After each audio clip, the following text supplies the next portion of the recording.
శ్రీ గరుడ పురాణంలో ఆచారకాండంలో పంచయజ్ఞాలు అవన్నీ చూసాము. సదాచారాలు చూసాం.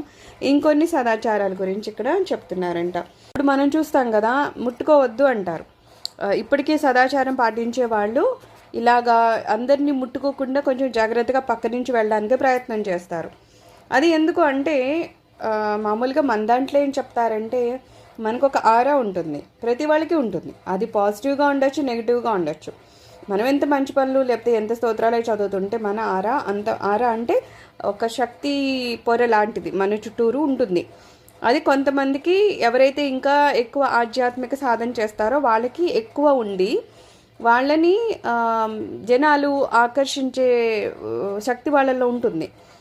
ఆకర్షించడం అంటే ఏం లేదు, వాళ్ళు చూడగానే మనకి చూడండి బాగా పూజలు చేస్తారనగానే వాళ్ళని చూసి ఒకలాంటి భక్తిభావం కలుగుతుంది, ఏదో సంథింగ్ వాళ్ళంటే ఆకర్షణ కలుగుతుంది మనకి. అలాగా ఒక ఆరా ఉంటాయి మనం చేసే పనులు బట్టి. అదే కొంతమంది నెగిటివ్గా ఉన్నారు అనుకుందాం, వాళ్ళు ఏదో తప్పుగా వెళ్తున్నారు అనుకో, వాళ్ళ చుట్టూరు కూడా ఉంటుంది, కాకపోతే అది నల్లని పొర అంటారు, నెగిటివ్గా ఉంటుంది. ఈ పాజిటివ్గా పూజలు అవి చేసే వాళ్ళకి తెల్లని పొర, తెల్లని ఆర పాజిటివ్గా ఉంటుంది. సో మనకేం చెప్పేవాళ్ళంటే మీరు అలా ముట్టుకోవద్దు అంటారు. ఎందుకంటే ఒకళ్ళు ఏదో మంచిగా పాజిటివ్ ఆరాతో ఉన్నవాళ్ళు ఎవరినైనా టచ్ చేయారనుకో, వాళ్ళకున్న నెగిటివ్ ఇందులోకి వెళ్తుంది, మనకున్న పాజిటివ్ అందులోకి వెళ్ళిపోతుంది. అలాగా అందుకని ఏం చెప్తారంటే అందరినీ ముట్టుకోవద్దు, అందరినీ కాదు మ్యాక్సిమం ఎవరిని ముట్టుకోకుండా ఉండండి అంటారు. అలాగే కాళ్ళగా ఉన్న దండం పెట్టబోతున్నారు అనుకో, మ్యాక్సిమం అందరినీ వాళ్ళు దూరంగా పెట్టుకోండమ్మా అంటారు, ముట్టుకోవద్దు అంటారు. ముట్టుకుంటే మనకి నిజంగా తెలిస్తే అంత ఇది ఉంటే ఖచ్చితంగా వాళ్ళలోంచి ఆ శక్తి రావడం కూడా మనం గమనించవచ్చు అనమాట. అవతల వాళ్ళు అంత పవర్ఫుల్ అయ్యి మనం కూడా గమనించే స్థితిలో ఉంటే కనుక ఖచ్చితంగా అది మనకు వస్తుంది. సో ఎందుకు గురువు గారు అసలు ముట్టుకొనివ్వరు అంటే, వాళ్ళు ఆ శక్తి ఎక్కువ ఎవరివైనా అంతే కదా, కొంచెం శక్తి సంపాదించామంటే అది మనలో ఉంచుకోవాలనుకుంటాం. అలాగా అందరూ ముట్టుకొని వాళ్ళ శక్తి తగ్గించేసుకున్నారనుకో, వాళ్ళ ప్రభావం తగ్గిపోతుంది, వాళ్ళ సాధన కొంచెం మళ్ళా ఎక్కువ ఇదవదు, ప్రభావితంగా ఉండదు. అందుకని వాళ్ళు ఏం చేస్తారంటే దూరంగా ఉండండి అని చెప్తారు. అయితే దీనికి ఇంకొక రీజన్ ఏం చెప్తున్నారు, ఏమో ఒకరికి మామూలుగా వెళ్తున్నాము, ఎవరో కొత్త వాళ్ళు మనకి తెలియదు, వాళ్ళని టచ్ చేయాము. మామూలుగా రోగాలు క్రిములు కూడా ఉంటాయి కదా, అందరికీ ఏమైనా హెల్త్ బాగుంటుంది అని ఏమి ఉండదు కదా. ఒకవేళ ఏదో అనారోగ్యంతో ఉన్నారు, మనకి తెలియదు, వాళ్ళు ముట్టుకున్నాము, మనకి అంటువ్యాధులు కూడా ఉంటాయి కదా. సో అలాగే ఏది అంటువ్యాధులు ఉన్నా మనకి అంటుకోకుండా ఉండడానికి ఒక సైంటిఫిక్ రీజన్లో అయితే అది కూడా మనకి సహకరిస్తుంది ఆ సదాచారం. లేదు మనం ఆధ్యాత్మికంగా తీసుకుంటే మనం చేసిన సాధన అలా ముట్టుకోవడం వలన అవతల వాళ్ళు మనకన్నా గురువులయ్యి వాళ్ళు ఇంకా మంచి ప్రభావంతో ఉంటే వాళ్ళ ఇంకా పాజిటివ్ శక్తి మనకు వస్తుంది. ఎందుకు గురువులను పెట్టుకోవాలంటే వాళ్ళు సంపాదించిన ఆ శక్తి నుంచి మనకి ఆ మంత్రోపదేశం చేస్తారు. అప్పుడు ఏమవుతుంది, వాళ్ళు ఆల్రెడీ అంత సంపాదించి ప్రభావితం చేసిన మంత్రం కాబట్టి మనం అక్కడి నుంచి చేసిన ఇంకా ప్రభావితంగా మనకి పనిచేస్తుంది. ఎందుకు గురు ఉపదేశం లేకుండా మంత్రం చేయొద్దు అంటే, మనకి అసలు ఉపదేశమే లేదనుకో, అసలు ఏ మంత్రము ఎవరు దాన్ని ప్రభావితం చేయకుండా ఏదో మనం తీసుకొని అసలు దానికి ఎలా చేయాలో కూడా తెలియకుండా ఒకవేళ ఏదైనా తప్పు చేస్తే దానికి ఏమైనా నెగిటివ్ వస్తే మళ్ళీ దాన్ని కూడా మనమే భరించి మనం నష్టపోతాం అనమాట. అందుకని ఎందుకంటే గురువుని పెట్టుకోవాలంటే వాళ్ళు ఆ మంత్రాన్ని చేసి వాళ్ళు ప్రభావితం అయ్యి చేసి ఉంచుకుంటారు. అందుకని గురువులు గమ్మున ఎవరిని ముట్టుకోనివ్వరు కదా. అది పాజిటివ్గా మన ఆధ్యాత్మికంగా ఉన్న రిజల్ట్. అదే ఇంకొక రకంగా తీసుకుంటే ఏమంటున్నారు, మామూలుగా అంటువ్యాధులని లేకపోతే రోగ క్రిములని అట్లా తిరుగుతూ ఉంటాయి కదా, అవి కూడా ఒకళ్ళు ముట్టుకోవడం వలన మనకి వ్యాపించే భయం ఉంటుంది. కాబట్టి కూడా ఒక సదాచారం ఏంటంట, మనుషుల్ని ముట్టుకోకుండా కాస్త దూరంగా నడుస్తూ ఉండాలంట. మామూలుగా మనకి ఆరోగ్యం ఉందనుకుందాం, ఆ ఆరోగ్యము ఇలాగ మనము వేరే వాళ్ళ నుంచి ఏమైనా రోగాలు తెప్పించుకున్నామంటే నేచురల్ ఏమవుతుంది, మనం ఆరోగ్యం కోల్పోతూ ఉంటాం కదా. అందుకని కూడా ఎవరిని ముట్టుకోకుండా ఉండడం మంచి పద్ధతి. ఆరోగ్యం ఉంటేనే ఆ శరీరం ఎక్కువ రోజు నిలబడుతుంది, అనారోగ్య పాలైతే ఆయుష్ క్షీణం అయిపోతుంది కదా. అందుకని ఏమంటున్నారు, అలాగా ముట్టుకొని ఏవో రోగాలు తెచ్చుకోకుండా కాస్త జాగ్రత్తగా దూరం నుండి దండం పెట్టి మనల్ని మనం రక్షించుకోవచ్చు అనమాట. తినేటప్పుడు ప్లేట్లు కొంచెం దూరంగా పెట్టుకొని, అలాగే తినేటప్పుడు అదే పళ్ళల్లో ఇంకోటి తినకుండా ఉండడానికి జాగ్రత్త పడాలి. అలా ఉండడం వల్ల రోగాలు రాకుండా ఉంటాయి అన్నమాట. మనకు ఒక రకమైన నరకం గురించి మాట్లాడుతున్నారు. ఎప్పుడైతే మనిషి తన శరీరాన్ని వదిలేస్తాడో వెంటనే ఇప్పటి వరకు మన ఈ శరీరం ఏదైతే ఉందో అది పోయి ఒక కొత్త శరీరంలోకి మనల్ని ప్రవేశపెడతారంట. దాన్ని ఏమంటారు? యాతనా శరీరం అంటారంట. అది చూడ్డానికి ఏదో తుమ్మ మొద్దలాగా ఉండి నల్లగా ఉంటుందంట. చూడ్డానికి అది భయంకరంగా ఉంటుంది మనకు ఇచ్చే శరీరం.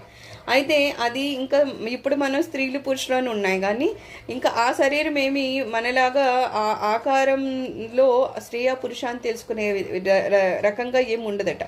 అందరికీ ఒకే రకమైన శరీరం ఇచ్చేస్తారంట. ఇంకా అక్కడ లింగభేదం ఏమి ఉండదు. ఇప్పుడంటే ఆడవాళ్ళ మగవాళ్ళం అనుకుంటున్నాం, కానీ అక్కడ ఇంకా అలాంటిది ఏమి ఉండదు.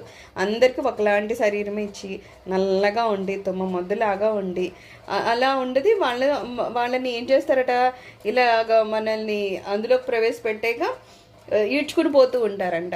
వాళ్ళు ఏమైనా దెబ్బలు కొట్టారనుకో శరీరానికి చాలా గట్టిగా తగులుతుంది, బాధ అనిపిస్తుంది. అలాగని చెప్పి ఎక్కువ దెబ్బలు కొట్టేసాక చచ్చిపోతుందా అంటే ఇంకా దానికి ఏం చావు అయితే ఉండదంట. కానీ అలాగా దెబ్బలు అయితే మంచిగా తగులుతూ ఉంటాయి. శరీరం నరికేస్తే ఆ శరీరాన్ని మళ్ళీ వాళ్ళు ముక్కల కింద నరుకుతారంట.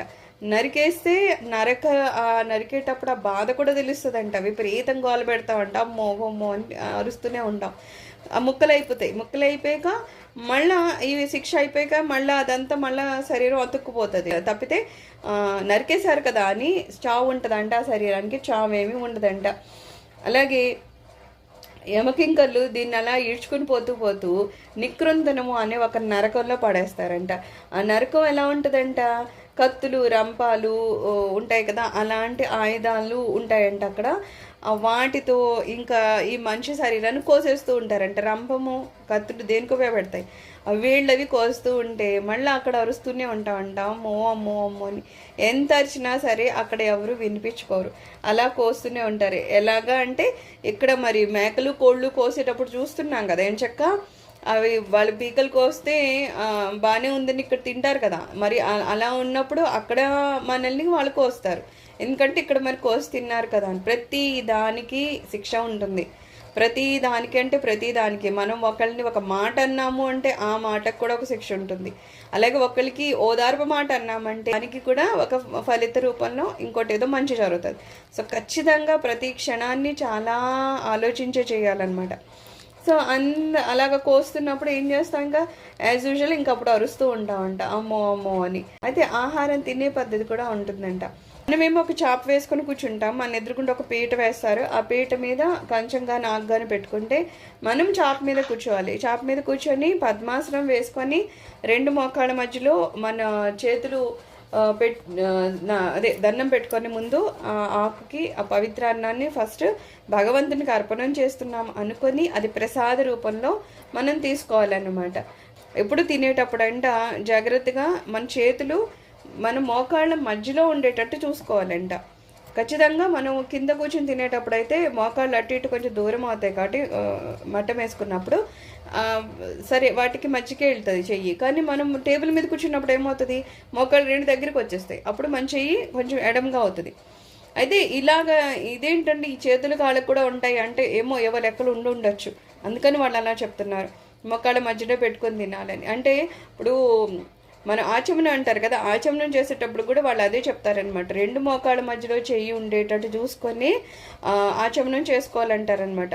సో వీటికేవో లెక్కలు ఉన్నాయి, అవి ఏంటనేది మనకు తెలియక ఎలా పడతలాగా తినడం, ఎలా పడతలాగా ఆచమనం చేసుకోవడం అవి చేసేస్తున్నాము. సో ఇక్కడ చెప్తున్నారు, ఒకవేళ మీరు టేబుల్ మీద తిన్నా సరే మోకాళ్ళు 2 కొంచెం ఎడం చేసుకొని చెయ్యి కనుక కొంచెం ఆ మోకాళ్ళ మధ్యలోకి వచ్చేటట్టు చూసుకొని అప్పుడు తినాలంట. తినే ముందు భగవంతునికి అర్పణం చేయాలంట. ఇలాగా కరెక్ట్గా ఈ ప్రాసెస్లో తింటే అది నిజంగా మనం అన్నానికి మర్యాద ఇచ్చినట్టు అవుతుందంట. దానివల్ల పుణ్యం వస్తుందంట, పాపం రాదట.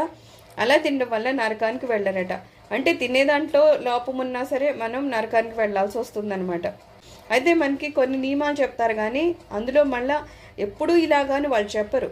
ఏదో కుదిరినంత వరకు ఇట్లా ఉండండి అని చెప్తారు. అలా కుదరదు అన్నప్పుడు కాసింత మార్పులు కూడా చెప్తారు.